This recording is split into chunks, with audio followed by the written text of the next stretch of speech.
Shalom, selamat pagi Bapak Ibu Saudara terkasih di dalam Tuhan. Selamat berjumpa kembali bersama saya Pendeta Markus Indrianto dalam program Mimbar Gemar GSI Peniel Surabaya dan juga Anugerah Kemendung.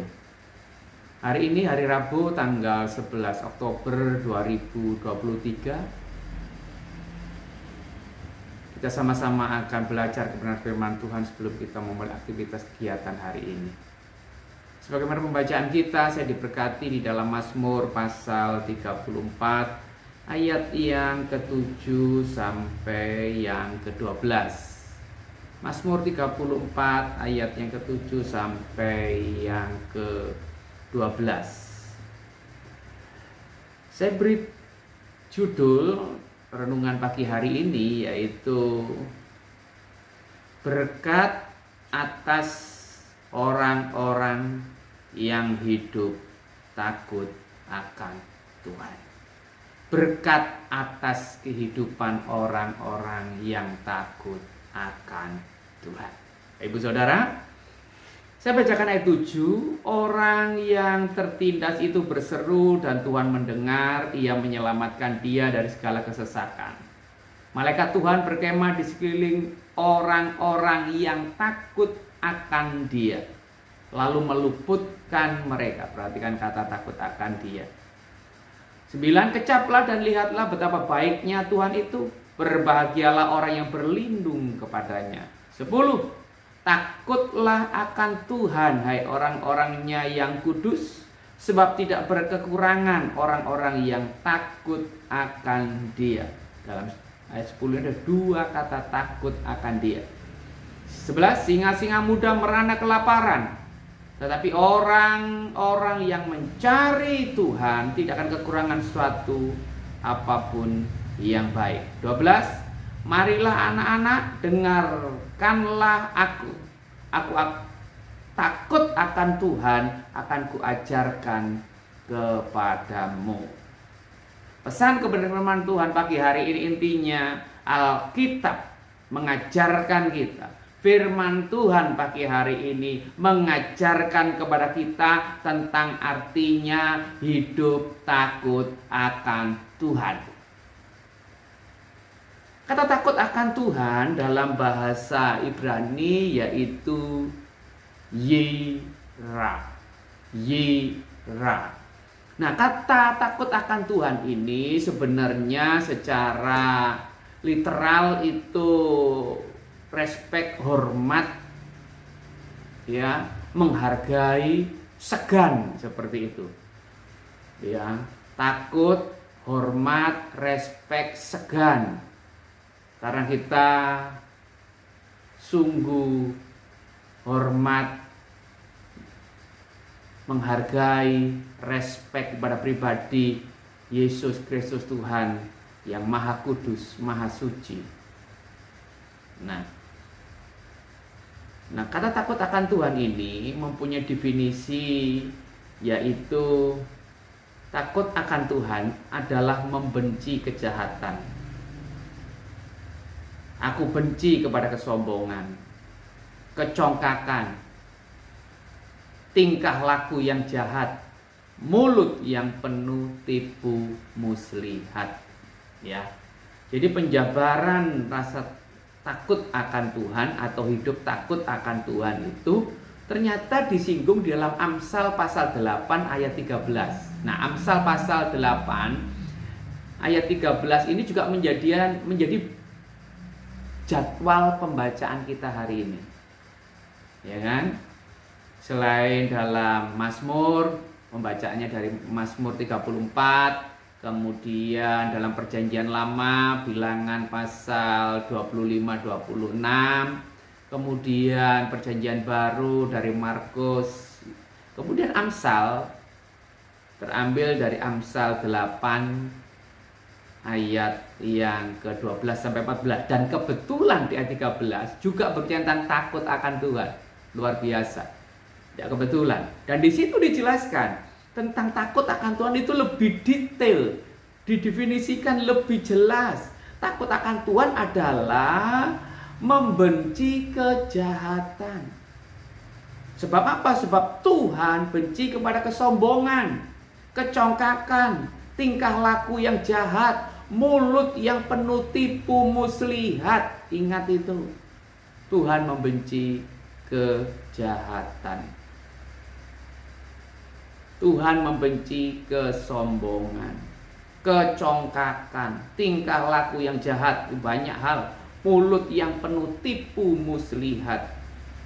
Tetapi Tuhan tentunya mengasihi orang yang takut akan Tuhan. Kemudian, berkat apa yang Tuhan sediakan bagi orang-orang yang hidup takut akan Tuhan? Sebagai pernyataan kasih Tuhan. Yang pertama, saya temukan Bapak Ibu Saudara kekasih, berkat atas hidup orang-orang yang takut akan Tuhan. Yang pertama, di dalam ayat yang ke-7 dinyatakan di sana. Orang yang tertindas ini berseru dan Tuhan mendengar. Ia menyelamatkan dia dari segala kesesakannya. Oh, luar biasa. Berkat Tuhan atas hidup orang yang takut akan Tuhan, yaitu Tuhan akan menyelamatkan dia dari segala kesesakan. Oh, luar biasa. Tuhan akan menyelamatkan orang-orang yang takut akan dia, orang-orang yang sungguh-sungguh berseru. Tuhan akan mendengar dan menyelamatkan dia dari segala kesesakannya. Apa yang menjadi kesesakan kita hari-hari ini? Apa yang menjadi beban persoalan yang menekan berat, yang menindih, sesak terasa hidup ini? Mungkin bahkan pahit getir terasa hidup ini. Tetapi jangan kita takut, jangan kita khawatir. Ketika Bapak Ibu Saudara dan saya dalam kesesakan, ketika Bapak Ibu Saudara dalam tertindas sekalipun, dalam ancaman, pergumulan, bahaya apapun, ketika kita hidup takut akan Tuhan, dipastikan Tuhan akan menyelamatkan dia dari segala kesesakannya. Sebab Tuhan adalah Allah Jehovah.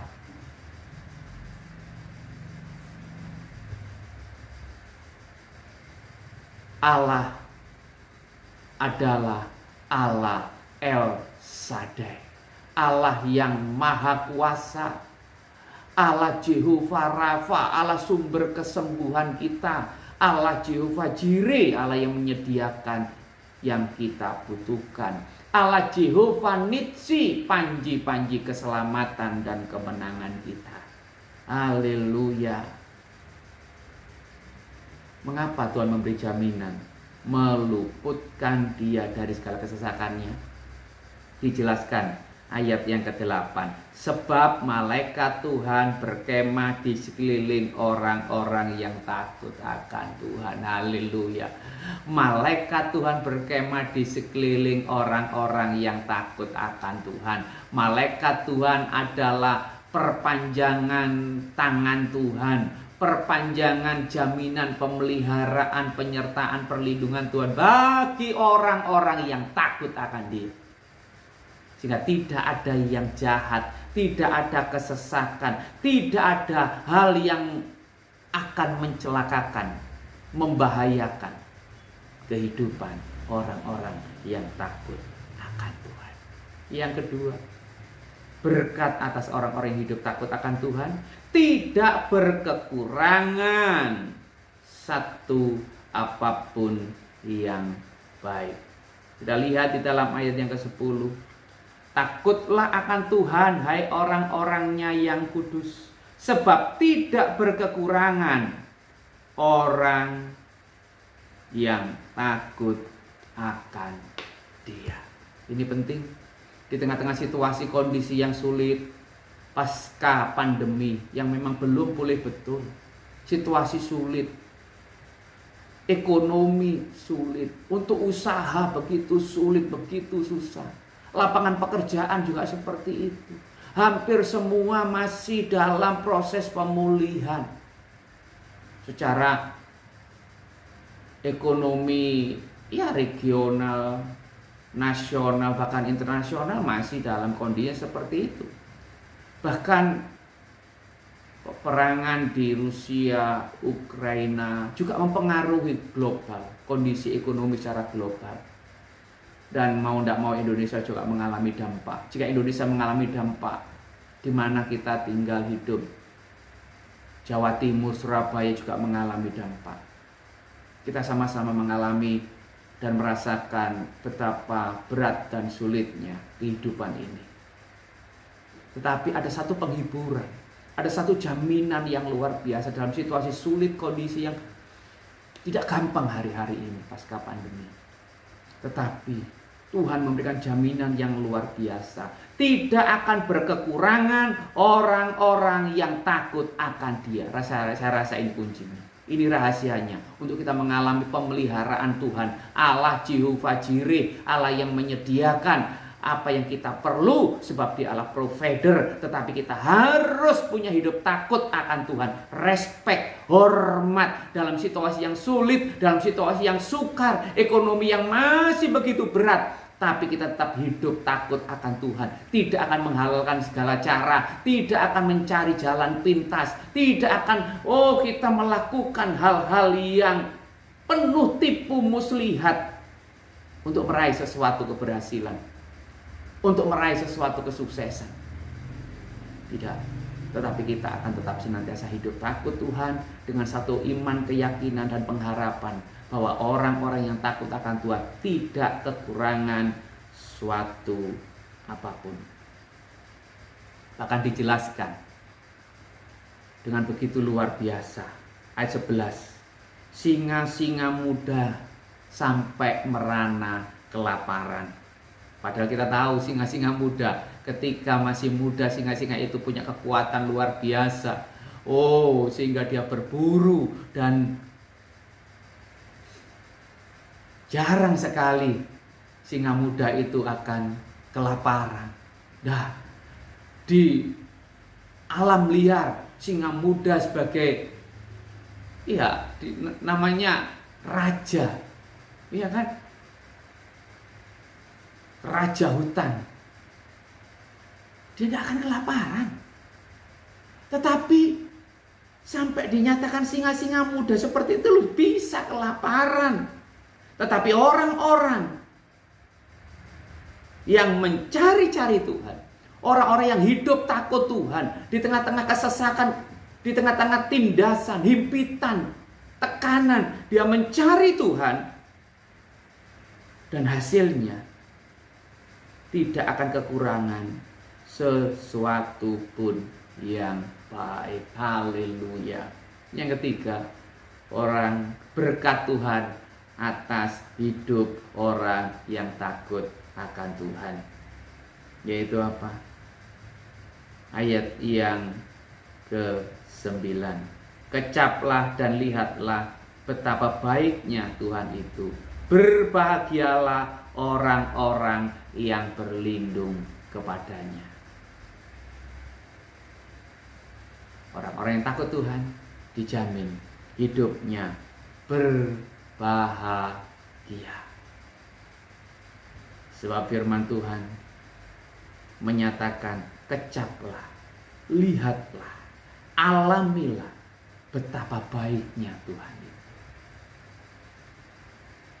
Tuhan tidak akan pernah meninggalkan orang-orang yang hidup takut Tuhan, yang hidup tetap dalam kebenaran, kekudusan, kesucian, yang hidup menurut jalan-jalan yang dikehendakinya, tidak menyimpang ke kanan ke kiri, tapi senantiasa hidup benar, hidup kudus. Ada pembelaan Tuhan, ada berkat Tuhan, ada kebahagiaan yang Tuhan berikan. Biarlah kebenaran pagi hari ini memberkati kehidupan kita bersama. Pastikan kehidupan Bapak Ibu Saudara dan saya adalah pribadi-pribadi yang hidup takut akan Tuhan. Sebab Tuhan menyelamatkan orang yang hidup takut akan Dia. Tidak akan kekurangan orang-orang yang hidup takut akan Tuhan. Dan jalan hidupnya akan berbahagia. Tuhan Yesus memberkati. Kita bersatu dalam doa. Bapa, kami mengucap syukur buat kebenaran firman-Mu pagi hari ini. Tanamkan kebenaran ini, meteraikan dalam hati kehidupan kami. Jadi pegangan sandaran bagi kehidupan kami, khususnya hari ini Bapa. Dalam kami melakukan aktivitas kegiatan hari ini, kami akan berjalan, kami akan hidup sebagai orang-orang yang takut akan Tuhan. Orang-orang yang sungguh-sungguh respect, hormat kepada Tuhan. Dalam segala situasi, kondisi, keadaan apapun, kami akan tetap hidup takut akan Tuhan. Sebab Tuhan melindungi setiap orang-orang yang hidup takut Tuhan. Sebab tidak akan kekurangan orang-orang yang hidup takut akan Tuhan. Dan jalan hidup orang-orang yang takut akan Tuhan akan berbahagia. Berkat-Mu turun atas kami semua. Lindungi, sertai, dan buat berhasil dalam segala aktivitas kegiatan hari ini. Dalam pekerjaan kami, dalam bisnis usaha kami, bahkan dalam studi dan sekolah kami, kuliah kami, pencapaian masa depan kami diberkati Tuhan. Dalam nama Tuhan Yesus, kami berdoa dan mengucap syukur. Bersama-sama dengan saya katakan, amin. Selamat pagi, selamat bergemar. Tuhan Yesus memberkati. Shalom. Salam bergema.